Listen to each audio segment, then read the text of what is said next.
नमस्कार दोस्तों, आज मैं बताने वाला हूं कि आखिर क्यों धनतेरस के दिन भगवान नारायण ने लक्ष्मी को 12 वर्ष का श्राप दिया था। मित्रों, बहुत ही महत्वपूर्ण यह कथा है।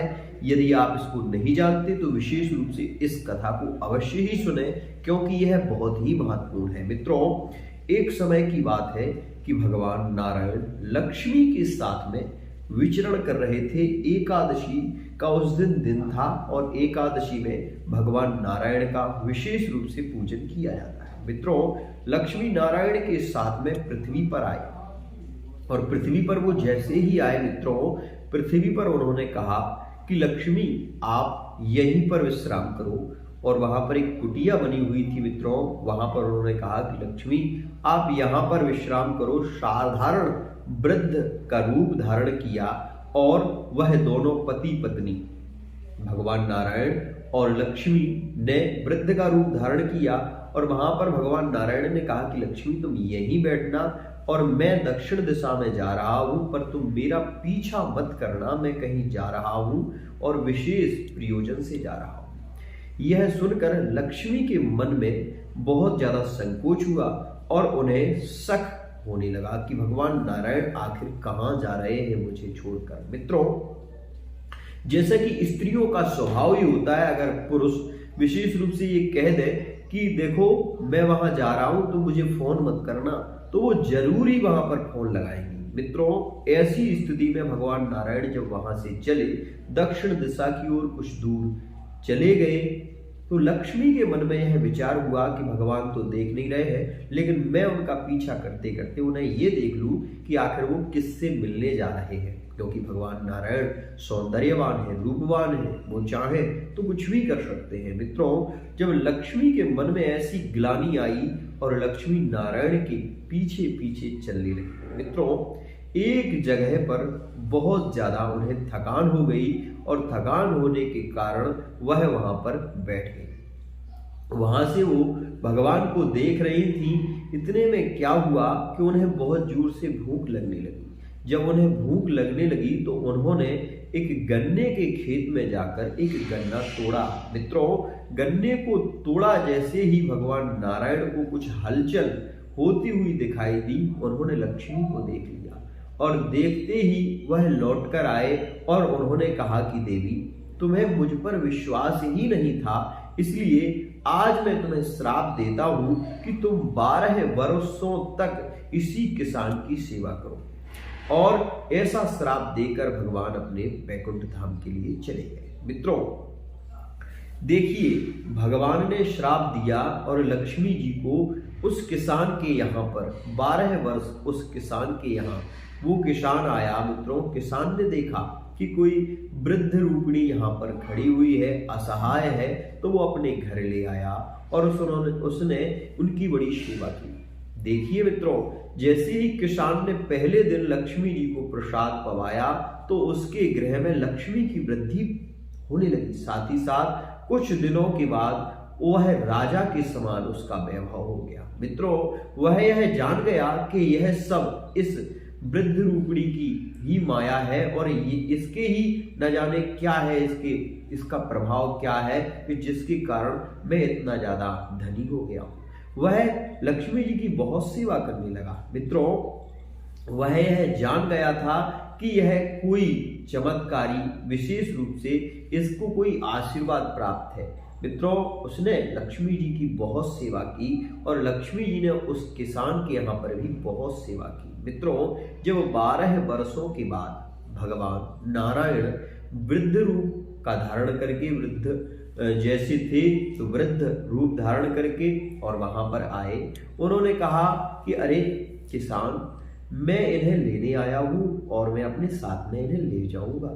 जब किसान ने यह सुना तो किसान हक्का बक्का रह गया, बहुत दुखी होने लगा और वो बोला कि देखिए, मैं इन्हें कहीं नहीं जाने दूंगा, मैं इन्हें तो बिल्कुल नहीं जाने दूंगा, साथ ही मेरा परिवार इनसे बहुत प्रेम करता है, मैं कैसे इन्हें जाने दे सकता हूं, आप भी यही रह जाइए। उन्होंने किसान ने कहा कि मैं, अगर आप चाहें तो आप भी रह सकते हैं, लेकिन मैं इन्हें नहीं जाने दूंगा। जब यह बहुत ज़्यादा किसान हट करने लगा तो भगवान नारायण ने उसे 4 कौड़ी दी और कहा कि देखो, यदि तुम्हें मुझ पर विश्वास नहीं है तो तुम किसी को यहाँ पर रख जाओ और विशेष रूप से तुम यह कौड़ी ले जाओ। आज के दिन इन कौड़ियों को, द्वादशी का दिन था, ले जाकर गंगा जी में आप इनका विसर्जन कर दो और विशेष रूप से वहां से गंगा जल ले आना। मित्रों, जब वह किसान अपने परिवार के साथ गंगा जी में गया, उसने जैसे ही वो 4 कौड़ी उसमें डाली तो उस गंगा से 4 भुजाएं निकली। 4 भुजाओं को देखकर वह किसान बहुत डर गया और डरकर वह बाहर की ओर निकलने लगा। तब गंगा जी ने आवाज लगाई और अपने स्वरूप में आई। वो बोली कि अरे राजन, यह कौड़ी तुम्हें किसने दी और तुम कहाँ से आए हो? तो किसान ने अपना पता बताया और कहा कि हे देवी, मैं यह कौड़ी, मेरे यहाँ पर अतिथि आए हुए हैं और एक माता मेरे यहाँ 12 वर्ष से रह रही है और एक पुरुष अभी आया है जिसने मुझे ये 4 कौड़ी दी है। गंगा ने कहा कि देखो किसान, वह जो कौड़ी जिसने दी है वो नारायण है और जो तुम्हारे यहाँ 12 वर्ष से रह रही है वो लक्ष्मी है। अगर तुम चाहते हो कि तुम्हारे घर में हमेशा लक्ष्मी की वृद्धि होती रहे, साथ ही तुम कभी भी लक्ष्मी से परेशान ना हो, तो तुम लक्ष्मी को नहीं जाने देना। ऐसा सुनकर वो किसान दौड़ा दौड़ा अपने घर आया तो उसने देखा कि वहां पर लक्ष्मी नारायण बैठे हुए थे, वृद्ध का रूप धारण करे। मित्रों, वह उनके चरणों में गिर गया और बोला कि देखिए, मैं लक्ष्मी, मैं इन देवी जी को नहीं जाने दूंगा। आप चाहे जो सजा देना चाहे मुझे दे, पर मैं इन्हें नहीं जाने दूंगा। भगवान नारायण ने कहा कि अरे किसान, तू मुझे मेरे स्वरूप को जान चुका है, इसलिए तू जो भी वर मांगना चाहता है मुझसे मांग ले, मैं तुझे मना नहीं करूंगा, लेकिन इन्हें देवी जी को जाने दें। तो किसान ने कहा कि मैं इन्हें नहीं जाने दूंगा, चाहे आप मुझे कुछ भी मत दो, मुझे कोई वरदान नहीं चाहिए, मुझे तो केवल इनकी शरण चाहिए। इस प्रकार से जब किसान हट करने लगा तो भगवान नारायण को क्रोध भी आने लगा। जब क्रोध आने लगा तो किसान समझ गया कि अब मुझे ज्यादा हट नहीं करना चाहिए और उनके चरणों में गिर गया। पूरा परिवार के साथ में वो उनके चरणों में दंडवत प्रणाम करके बोला कि हे प्रभु, यदि आप कोई कुछ देना ही चाहते हैं तो हमें विशेष रूप से अपना आशीर्वाद प्रदान करें, साथ ही लक्ष्मी जी को मैं नहीं जाने दूंगा। फिर उसने यही कहा। तब लक्ष्मी जी बोली कि अरे राजन, देखो, आप मेरे स्वरूप को जान चुके हो, साथ ही कन्या अपने पति के यहाँ शोभा पाती है। यदि आपने मुझे अपनी पुत्री समझा है, यदि अपनी बहन समझा है, तो मुझे अपने पति के साथ में जाने दो। इस प्रकार से जब लक्ष्मी जी ने कहा तो उसने कहा कि फिर मुझे कोई ऐसा आशीर्वाद दीजिए।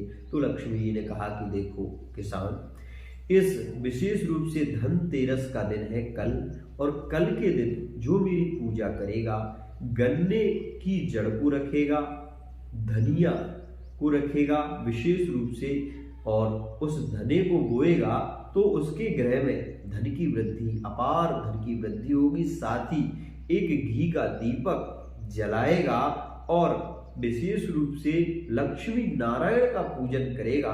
तो मित्रों, लक्ष्मी जी ने कहा कि मैं उसके गृह में चारों ओर से धन की वर्षा करूंगी। इस प्रकार से कहकर लक्ष्मी जी और नारायण के साथ में अपने स्थान पर वैकुंठ धाम को चली गई। तो मित्रों, यह कथा आपको कैसी लगी अवश्य बताएं, साथ ही साथ इस वीडियो को ज्यादा से ज्यादा शेयर करें।